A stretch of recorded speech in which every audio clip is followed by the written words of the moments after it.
Okay, so remember this. This is the one I did the conversion on.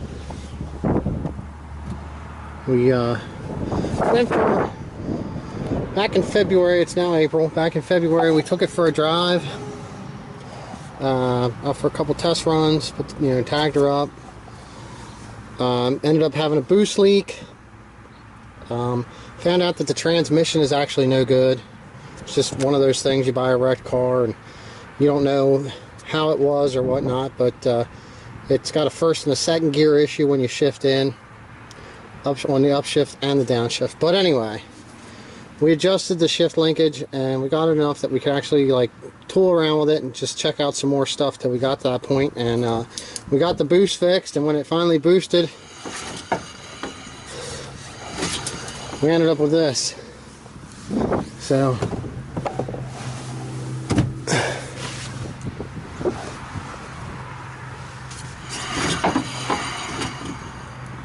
what we ended up finding was, we weren't quite sure, but it looks like right here, the end of this, the other side of the clip snapped off. So I don't know if it was something that I had missed and didn't have the axle on the right, or the clip was right, or what happened there where it didn't hold. So it must have slid out, and then it tried to boost. The first time I actually had to boost, I actually snapped this off right here on the outside of this clip. It does look like somebody did replace the clutch at one time in this drivetrain, which I'd seen when I had and the clutch and everything seemed fine, so I left it go. But I was just gonna pull this out and throw this in, but I ended up having to find myself a bracket because they replaced one of these bolts, so obviously they stripped one of these out. So since I have the parts, I'm gonna fix it right. So I'm gonna get this wheel off of here and get this other stuff tore down, and we're gonna install the intermediate shaft bracket.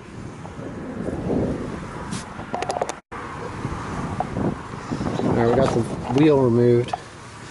I just wanted to show you here, if I can, with this camera, get it in here, what we got. You can actually see it snapped off there. There's no retaining clip or anything. So,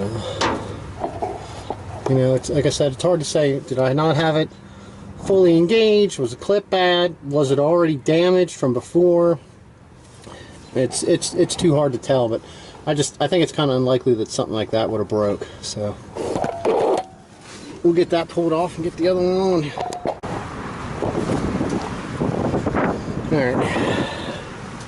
Well, we got lucky getting them two out. One was actually factory bolt, and one was a aftermarket one. So supposedly, I guess whoever did it lost a bolt. So we got lucky there. Sometimes I've seen them where they have these holes stripped out, and they'll actually go in behind on these brackets here, and they'll stick a bolt through and a nut and attach this to the intermediate axle, and then they'll put this in and bolt it to the motor to support the axle.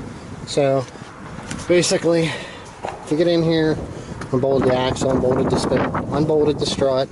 I move the caliper out of the way. I turn that direction so that it pushes this out, which gives me more room so I can move this out of the way to get the axle out easier. So what we're going to do right now is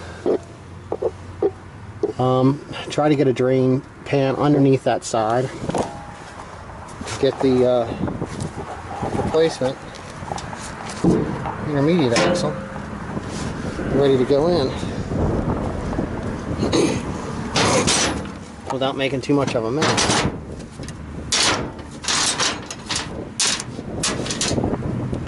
And double check our threads up here on this hole.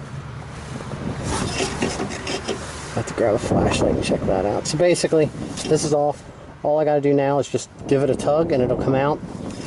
I'm going to kind of lay underneath here and hold this drain pan and try to get the other one in pretty quick, which I won't be able to do that on camera because I won't be able to hold everything. So we'll be back when we get it in. Okay, so we have our axle shafts out. I did look at the bracket with the flashlight and I wasn't happy with what I had seen, so I don't know if this will pick this up. But if you look in here, that one's missing threads right on the end, and this one here, threads are flat, I mean, fat. They're flat. Technically they're fat because there's nothing there. So, for this one here, which is good, we'll pull these out quick.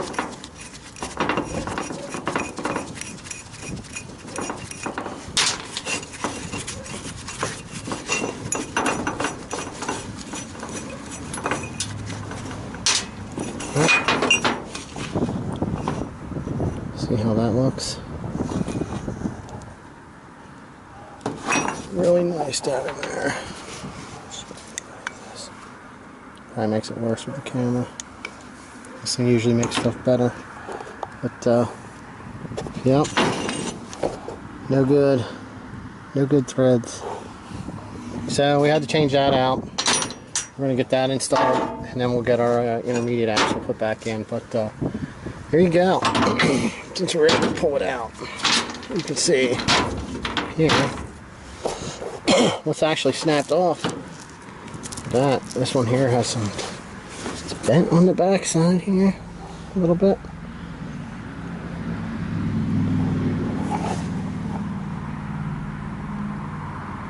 Looks like it spun it right off on the end.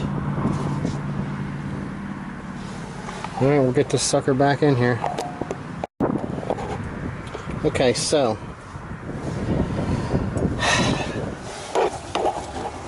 got the bracket in and the axles in. What we did to make some room was we pulled the 210s on the power steering cooler so that we had room to get up in there. And I used this wrench with an extension. Seemed to work out alright. With that handle, bundy head. So I could get up in there and get the 2 bolts out, which were 15 mils. Everything's in there now. I'm going to put the power steering cooler in and get everything else bolted up, which is basically the reverse. I got these 2 small 10s here that I'll put back in. Usually just use a little ratchet wrench with them. And then simple is just reassembling the rest of everything else, sticking the axle back in and making sure it's completely engaged onto the input shaft. And then we'll be done here. Seems like every time I want to make a video, it's windy. Alright, we got everything back together. We got our axle in correctly. It's positively engaged on the intermediate shaft. Everything's reassembled. We just got to stick our wheel on. Don't get me wrong, there was supposed to be a plastic cover here. We got that to install later. We had a little bit of fluid loss, not much. What you see floating around in there was in the pan because it was a dirty pan. I'd used it. But I'm not worrying about putting any fluid back in this transmission because it's got a first and second gear issue. So it's up and mobile under its own power right now until we get the tranny replaced.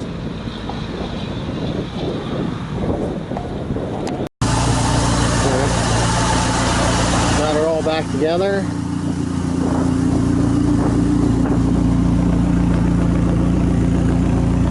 That's what I forgot. Mopar exhaust on there.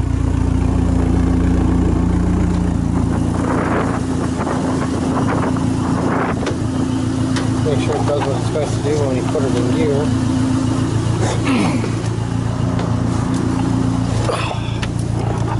Right. Oh.